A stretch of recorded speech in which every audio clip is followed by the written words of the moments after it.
Hello అండి. Welcome back to life of Satya channel. ఎలా ఉన్నారు అందరూ? సో, ఈరోజు వీడియో ఏంటంటే నేను మా హోమ్ టౌన్‌లో ఉన్న మా ఇంటికెళ్ళానండి. సో, అక్కడ మా మామయ్య వచ్చేసి లాస్ట్ ఇయర్ ఈ గంగిరేగిపళ్ళ మొక్కనేశారు. యాక్చువల్‌గా దీన్ని ఇంగ్లీష్‌లో బేర్ యాపిల్ అంటారు. మా సైడ్ అయితే గంగిరేగిపళ్ళు అంటారు. మరి మీ సైడ్ ఏమంటారో కామెంట్ చేయండి. ఈ సంవత్సరం మాత్రం ఈ చెట్టు చాలా బాగా కాసిందండి.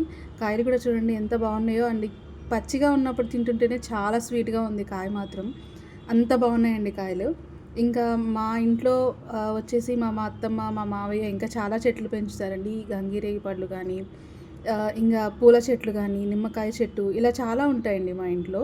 సో, ఈ సంవత్సరం మాత్రం ఈ చెట్టు చాలా బాగా కాసింది. దానికి మేము చాలా హ్యాపీ అండి. మా మామయ్య కూడా చాలా చాలా హ్యాపీ ఫీల్ అయ్యారు ఇంత బాగా కాసినందుకు. కానీ ఈ చెట్టు కాయల్ని మాకన్నా కూడా ఉడతలే ఎక్కువగా తిన్నాయండి. చిన్న చిన్న ఉడతలొచ్చి అవే ఎక్కువ తినేస్తున్నాయి కాయలు. సో, మా కోసం అని చెప్పేసి మా మామయ్య ఎవరిని తిననివ్వకుండా ఫస్ట్ కాయ నేను, మా ఆయన వచ్చాక తినాలని చెప్పేసి ఉంచారండి. అది నాకు చాలా హ్యాపీ అనిపించింది. అండ్ దీంతో పాటు ఇంకా చాలా పూల మొక్కలు కూడా ఉన్నాయండి. ఇది చుక్కమల్లి అంటారు. ఏదైనా అంటే మా ఇంట్లో పసుపు అలాంటివి ఏదైనా వాడకపోతే పచ్చని చెట్లకేస్తాం కదా, అలా చెట్టుకేస్తాము. ఇది కనకాంబరం అండి. బొప్పాయి చెట్టు అండ్ ఇది వంకాయ చెట్లు ఇవి వచ్చేసి చూడండి చిన్న చిన్నగా ఎంత బాగా కాసాయో కాయలు కూడా.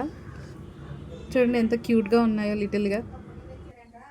ఇవి కూడా బాగా కాసాయండి. మా మామయ్య వచ్చేసి వ్యవసాయం చేస్తారండి. సో, వాటితో పాటు ఈ చెట్లను కూడా ఇంట్లో పెంచుతూ ఉంటారు. సో, అందుకే మాకు ఇంత బాగా కాస్తాయి. అండ్ ఇది వచ్చేసి తమలపాకు చెట్టు అండి. చాలా బాగా పాకింది. ఫస్ట్ మేము తీసుకొచ్చినప్పుడు చాలా చిన్నగుండే చెట్టు. బట్ ఇప్పుడు మాత్రం గోడకి మొత్తం పైకి వెళ్ళిపోయింది. అండ్ ఇది కరివేపాకు వచ్చేసి ఫస్ట్ మేము ఒక్క చెట్టు మాత్రమే పెట్టామండి. తర్వాత అంతా మొత్తం అవే వచ్చేసాయి చిన్న చిన్న చెట్లన్నీ కూడాను. ఇది పప్పాయి చెట్టు అండి. సో, ఇలా చుట్టూ చెట్లు పెట్టుకుని చాలా పీస్ఫుల్గా ఉందండి నేచర్ అయితే మాత్రం. ఇట్లా హోమ్ టౌన్లో ఉంటే ఇలా ప్రశాంతంగా చెట్లు పెంచుకుంటూ ఉండొచ్చండి. మీ ఇంట్లో కూడా ఇలా చెట్లు పెంచుకుని పీస్ఫుల్గా ఉండేవాళ్ళు ఉన్నారా? ఉంటే కామెంట్ చేయండి. ఓపిక్గా లాస్ట్ వరకు వీడియో చూసుంటే కనుక థ్యాంక్ యూ సో మచ్ అండి. Thank you so much for watching. And నా ఛానల్ని ఎవరైనా సబ్స్క్రైబ్ చేసుకోకుండా చూసుంటే ప్లీజ్ సబ్స్క్రైబ్ చేసుకోండి. Thank you.